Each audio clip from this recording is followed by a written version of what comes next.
অনুরাগের ছোঁয়া ধারাবাহিকের আজকের পর্বে আমরা দেখতে পাই দীপা অবশেষে দীপালির ছদ্মবেশে উর্মির সব চক্রান্ত প্রবীরবাবুকে চোখে আঙুল দিয়ে দেখিয়ে দেয়।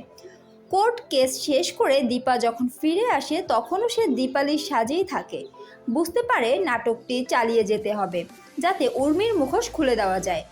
দীপা ইচ্ছা করেই উর্মির বিরুদ্ধে নাটক শুরু করে আর সূর্য শুধু দীপার মুখটা দেখার জন্য ব্যাকুল হয়ে পড়ে, কিন্তু প্রবীরবাবু সেটা মেনে নিতে পারেন না। রেগে গিয়ে দীপাকে বাড়ি ছাড়তে বলেন। দীপাকে অপমান করে বলেন, বড় বৌমা তুমি আর এই বাড়িতে এসো না। দীপা বোঝে প্রবীরবাবু ভুল বুঝছেন। সে বলে, বাবা আপনি ভাবছেন আপনার ছেলের অবস্থা আমার জন্য খারাপ হচ্ছে, কিন্তু এর পিছনে আপনার ঘরেরই কেউ আছে, আমি প্রমাণ করে দিব। এরপর দীপা আবার দীপালি সেজে বাড়িতে ঢোকে। উর্মি সন্দেহ করে জানতে চায় সে কোথায় ছিল। দীপা বলে, আমি তো আমার পরিবারের কাছে গিয়েছিলাম, ঠিক সময়ে তোর কাজটা করে দিলেই হলো। সূর্য এখনও দীপা দীপা করে ডাকছে আর উর্মি মনে মনে ভাবে, না না দাদাকে আজই খাবারের মধ্যে ওষুধ মেশাতে হবে। দীপা বুঝতে পারে এবার কিছু একটা ঘটতে চলছে।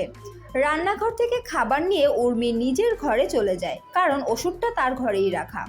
দীপা বুঝে যায় খাবারের মধ্যে ওষুধ মেশাতে ও ঘরে নিয়ে যাওয়া হচ্ছে।